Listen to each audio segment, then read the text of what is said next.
just going to talk you through a little bit about what we're doing on the hackathon. I guess everyone joining this call is going to come to the hackathon on Monday.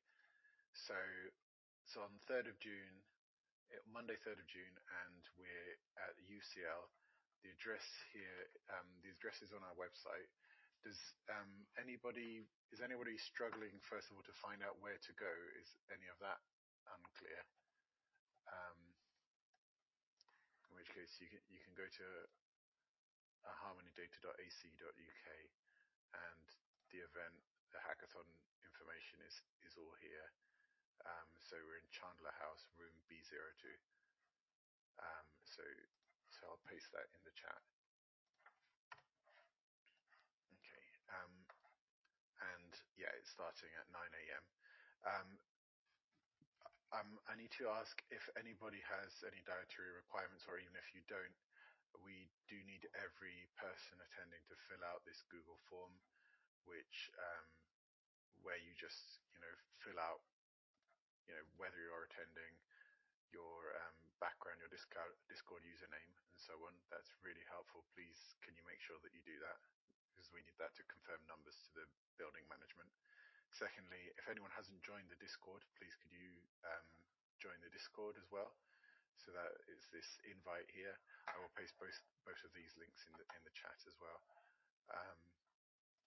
So that's this and this. Okay, so I'm just going to talk a little bit about Harmony. So Harmony's a completely free web tool, which is available online for psychologists to use. People are using it around the world, and it is open source, so anybody can download it and see how it works. You can get to it at this address. You can try it with this link, and you can upload your files there and use the tool. And what the tool does is it allows you to compare data sets of questionnaires and find similar questionnaire items in between those questionnaires. And so why that's important is quite often psychologists have a task where they want to do a data analysis, and they have some data that was collected in the UK, some that was collected in Brazil. They don't have enough to draw any conclusions or to get enough statistical power to analyze data with the data from just one study. So this is a kind of tool that enables psychologists to combine data from multiple studies and do bigger kind of meta-analyses, bigger studies of what they otherwise wouldn't be able to do. And so it's really, really important, really useful for psychologists. People all around the world are using this kind of thing. Harmonization is something that was done manually until we had this tool, and now, because of all these recent advances in AI, it's been something that we've been able to do. Harmony is a project that is funded originally by the Wellcome Trust, and we have our partners Ulster University, UCL, University of Santa Maria, which is in Brazil, and Fast Data Science, which is my company, and it's an industry partner in the project. So this is the address where you can try the tool. I really would like to recommend that everybody try the tool before we get to the hackathon, so you can just get a feel for what it does. The core team that worked on it is myself and Owen, Bettina, Mauricio, and George, who are all professors of psychology in different universities. I'd also like to share the Discord link, and we're going to use a room called Hackathon in the Discord to communicate, but obviously we'll be in the same room, so it's just for sharing files and sharing information. When you're at the hackathon itself, we have a code of conduct. We'd like to request that everybody obviously treat each other with respect and courtesy. When you get on the day, this is for the day. You can introduce yourself to your team and so on. We'll assign people to teams when they get there, and we've got an agenda. So the first, we're going to have a welcome talk at 9:30 a.m. We're going to have breakout groups where people kind of start to work on the project a little bit, have a lunch break, and then in the afternoon we have a presentation where everybody presents what they've come up with, and we'll have a judging session and a prize giving, and the hackathon itself ends around 5 p.m. And what we've got is we've put together a lot of ideas around what we'd like to achieve in the hackathon or things that people have requested that the tool should be able to do. However, it's not exclusive, and if you have ideas of your own, then please feel free to go ahead and do it. So this is all actually we've got this on our GitHub as well. Harmony data dot github.com/harmonydata/hackathon. And what I've put here is I've collected a load of information which will be really useful for for getting ideas of what you'd like to do. So we've got FAQs around the hackathon here. So how to register, how to get there, how we assign teams. We've got judgment criteria. We've got a developer guide on how you can install Harmony and a guide on how to contribute to Harmony. So I'd also highly recommend that you try to install the tool. We have instructions here. We also have videos on our YouTube channel, which you can find on the website, just clicking the YouTube link. There is a video on installing Harmony on Windows, one on installing Harmony on Linux, and so on, installing the front end, installing the API. So even if your coding experience is not that great, you should be hopefully that should at least facilitate the process of installing it. So what Harmony does, like I said, it allows people to combine data from different sources and do large studies where otherwise that it would have been difficult to do that. And so one of the things that is pretty much quite a pain point in Harmony at the moment for users is we have this facility where you can upload a PDF of a questionnaire. So and that's not working very well. So maybe if I show what that means, if I go back to the tool and I click on an example PDF. So this is the PHQ-9, so it's a common questionnaire used by psychologists, and we have 9 questions in it. And what Harmony will do is it will receive this PDF and it will throw away all this stuff at the top and throw away all this stuff at the bottom. And so quite often you get copyrights and disclaimers and do not reproduce, translate, display, or distribute. And Harmony is supposed to ignore that and just get this. And it doesn't always do that right. So we would like to improve that. And we've got loads of information on how that's being done at the moment and how it could be improved. And we're really just keen to see if anyone can make a big improvement there. So we've got information there on our website, on our GitHub about that. What we're also interested in doing is improving that matching. So, for example, Harmony, there are a few things that Harmony consistently gets wrong. So topics to do with sleep and tiredness are often kind of really overly matched together. And so I don't really have a solution. I'm not sure how we would fix it. We found that by switching from the large language models that are free that we can get off the shelf to OpenAI, we can improve how well it works. But that's not really the end of the story.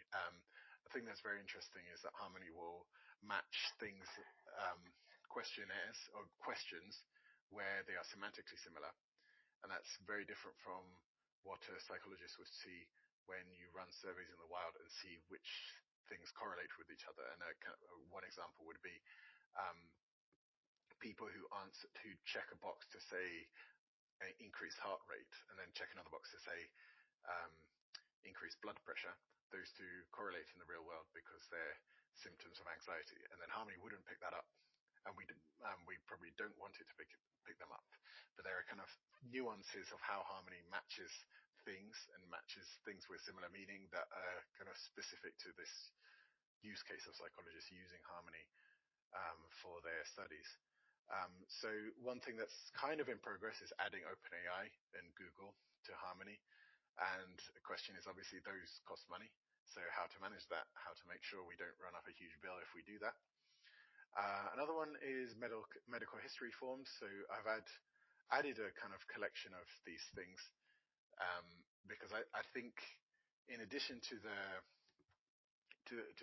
psychology questionnaires which Harmony has been designed for, there are all kinds of use cases in different areas, some areas to do with health and some areas entirely different. And I think it will be really cool to experiment with Harmony outside of psychology.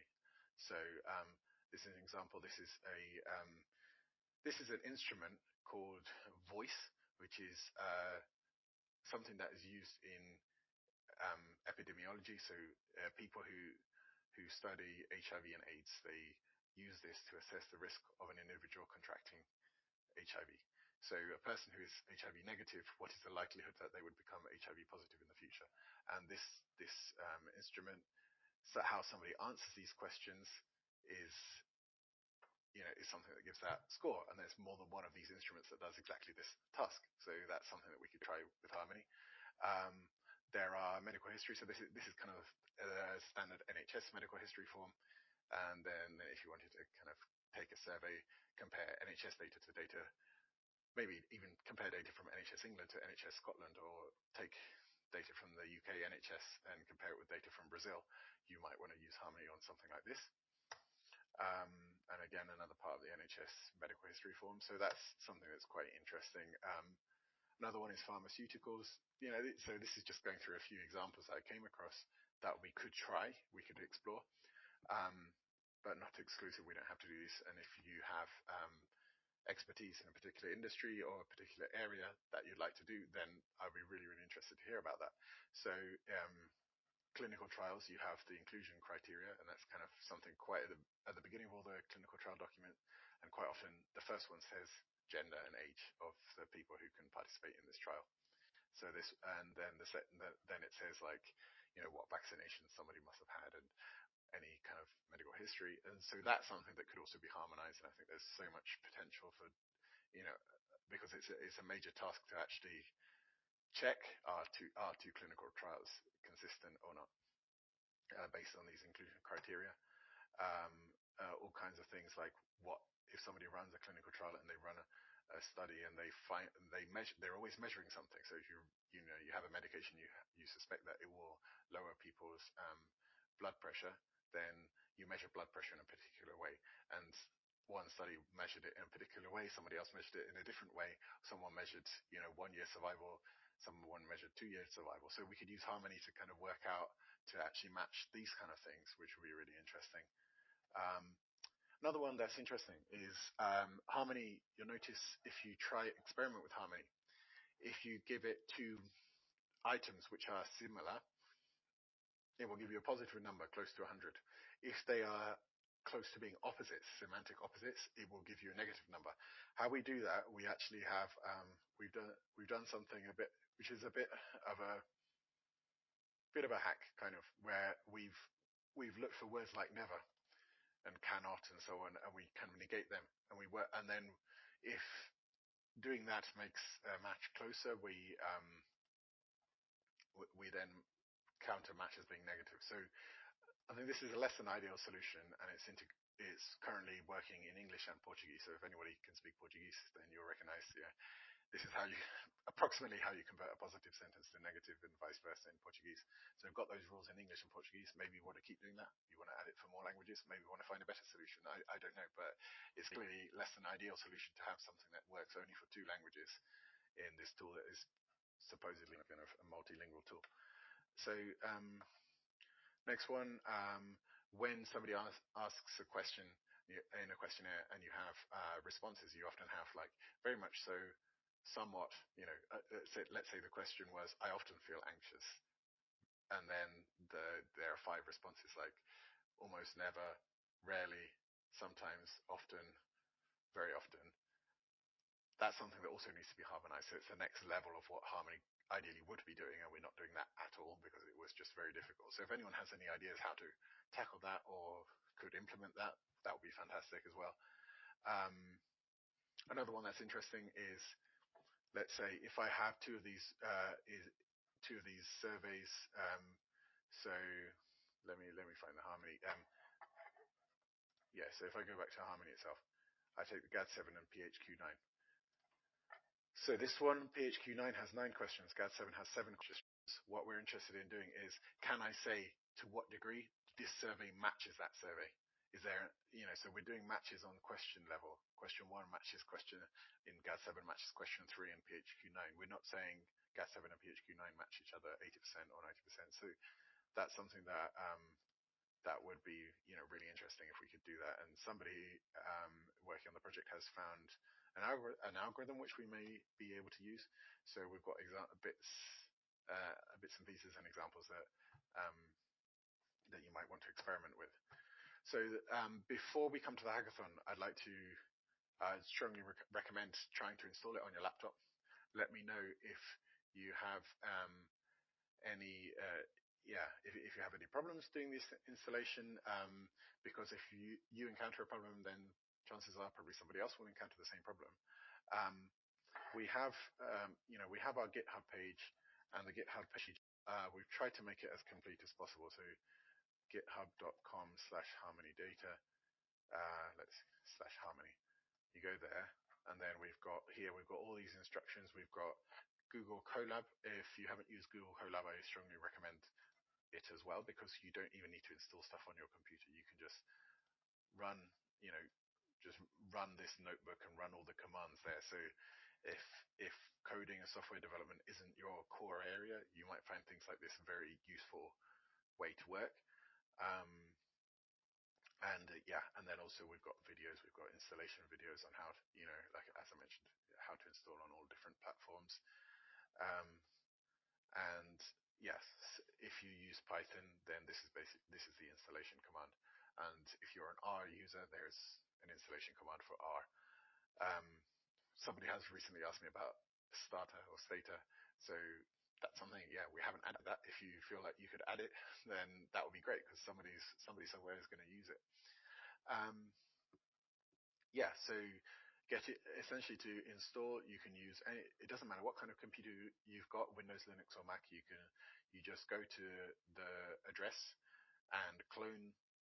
You go to our GitHub, you download using the browser or using Git, if you know how to use Git. You install these things, Python. If you work in a tool like an IDE, if you know what that is. I do a lot of work in PyCharm, so that's one tool that you can use to write the code, but you don't have to have it. You can just use a text editor. And then also there's the Colab examples. So if anybody's not familiar with GitHub, I will talk about GitHub a little bit on the day of the hackathon. So GitHub is what we use for managing our programming. If you work in a different area, I'm sure you will have used SharePoint, Google Docs, one of those document sharing things. It's like that, but for computer code. But the great thing is it keeps track of what has been done in the past. So if something is edited a week ago and it broke our program, and we find out about it today, we can roll back that, and you don't have that on Google Docs. So it's like Google Docs, but with this extra level of history, which is great.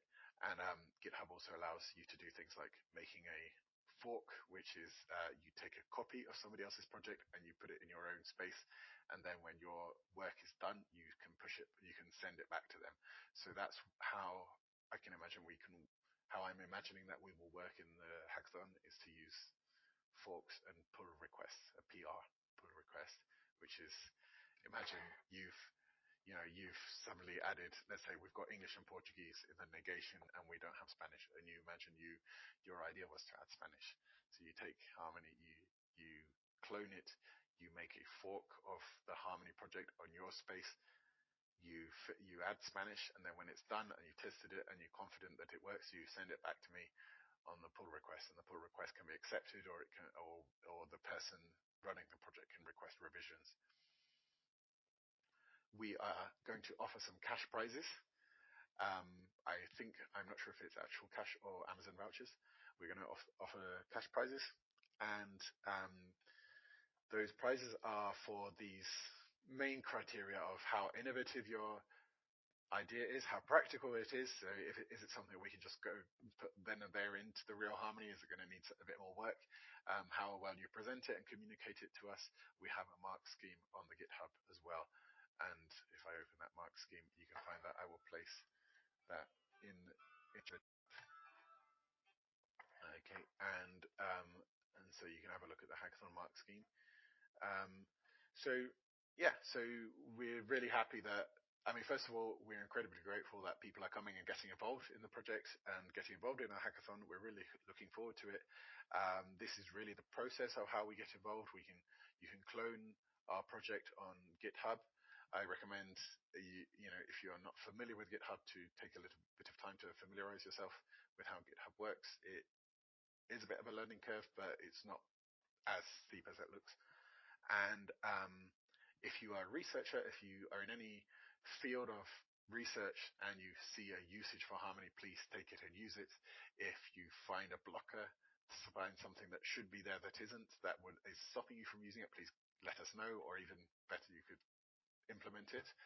And please also share that you're attending this hackathon on social media, on Instagram, LinkedIn, Twitter. We have profiles on all of those platforms. That is really helpful for us if you can share it and you can promote it and you can publicize what we're doing and what you're doing as well, and you can share your contributions in the hackathon.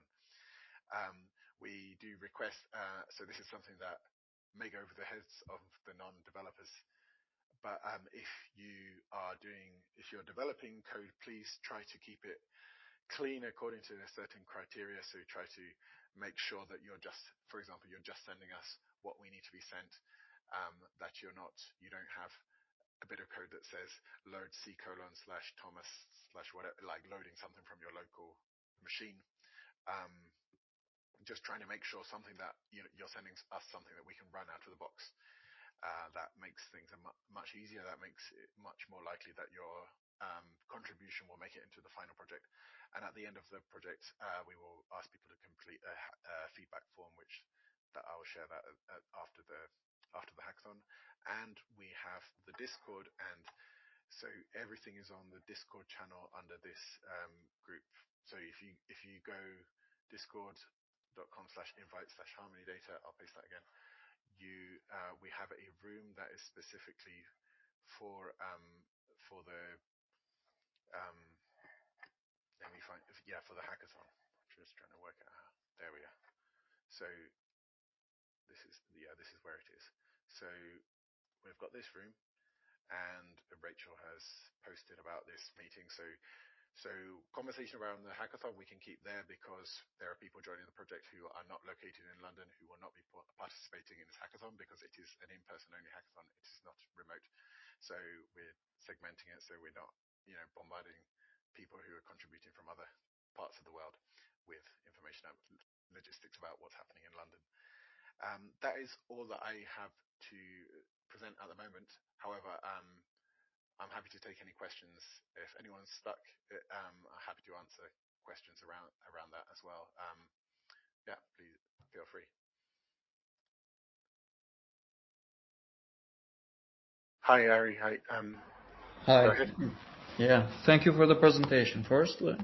And secondly, I want to ask you, I've seen that there are a number of versions in the GitHub repo. There are many repositories with the same name. Okay. And you've also mentioned only the Python installation of Harmony. I saw that there was also Node.js and Java implementations. Could you expand a bit on, are they supplementary to each other, or Good are question. they just, Okay, so how it's architected, I might have this further down. Let me see. We have an API which is running in Python, and I thought I have a diagram of the architecture somewhere, but I can't find it. Here. So there's this. Okay. How about this? The Python library is the core, all the logic is inside the smart logic, like the negation, the LLMs and everything's in there. We've got this repo, which is REST API, which is also running in Python, and it's running on Fast API. Are you familiar? Do you know about APIs? Are you familiar? Have you got software development? Yeah, no problem. Background, yeah, okay. And then the React, I think it's either React or Node.js. I think it's Node.js, isn't it? That's the front end, and that's under app. So these are the three really, and then peripheral to that there is the R. There's the R is just a binding, it's just a wrapper. So we haven't really done much with that. We just developed it and put the endpoints there, but it's really a wrap. The smart logic is here, so I'll paste this in. That's a really good question. I'll add that to the material that I'll show in the hackathon itself. Thanks. Does that answer your question? Yeah. Just one last one. I think it's a bit in the weeds, but I wanted to know, is there any sort of embedding that happens when the Harmony parses out the information from the PDFs? How do you do the semantic search? It's embedding. So everything is converted. The questions are all parsed, and then we will get, let's say in this case, first we extract it from the PDF, which is kind of done by a mixture of different. It's something that's kind of in flux how we're actually doing it. It's a kind of mixture of rule-based and some text classification models, but it's not using embedding.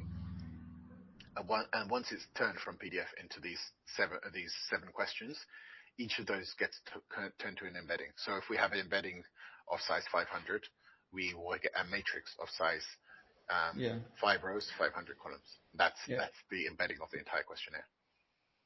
And then we'll just calculate the distance to the embedding of a different questionnaire. Do you use any sort of APIs or models for the embedding, or is it done in-house? It's using Hugging Face. So it's mainly using Hugging Face, but let me find it. Staging. We just kind of gradually we're just working on this at the moment, but what we've added in the last couple of days, if I pick a few items, I've got this settings option up here, and we've got these 6 LLMs supported at the moment. So the top 2, Hugging Face, they're running on premises, and the bottom 4 are paid services by external providers. And that's the thing that's a bit difficult, because these 4, we don't know if Google and Microsoft will continue to provide them. We don't know how much they will charge in the future, and so on. So I'm trying to make it default to the Hugging Face, because we have control of it. It's running in-house, even if we didn't develop it.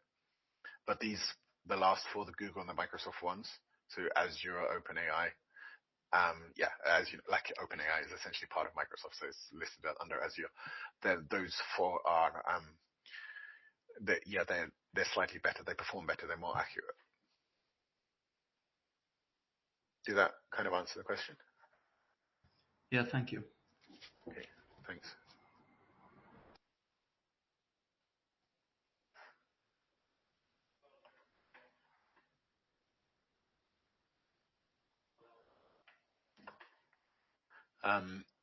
And also, I mean, feel free to ask even if the question is not about development or. I want to also emphasize we welcome all levels of software experience from 0 and up. So this isn't something that is just aimed at people who know, who have 10 years of software or 5 years of software engineering. I mean, we would also like people from humanities, from psychology, from really anywhere to join. And when we assign the teams, we will have somebody, let's say like Ari's, it's Ari who just asked the question. So someone like Ari's profile who has a lot of technical knowledge, we would have a few people on that level in each team, and then we'll have people with, for example, knowledge of psychology or sociology or whichever field. We will try to mix it up. And of course, if you want to be on a team with somebody, we will assign you to the team with the person, so that people are welcome to do that as well. And it's really led by you how you want to do it.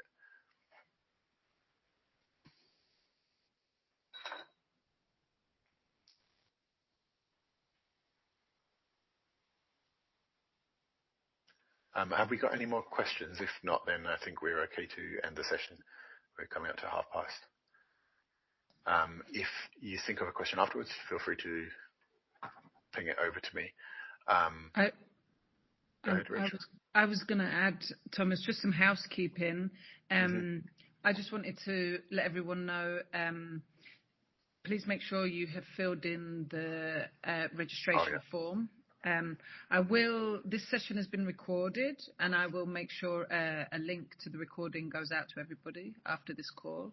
And I'll also include all the links that are in our chat. I will also include in the email, just so that you've got a record of it, because I think we'll lose them when the meeting ends. And if you do have any other questions about the day, please reach out to us on Discord. If you don't use Discord, you can also send us an email. And that was it, really. Housekeeping. Make sure you've got your Eventbrite ticket on the day, and you have also filled out the registration form. Thanks.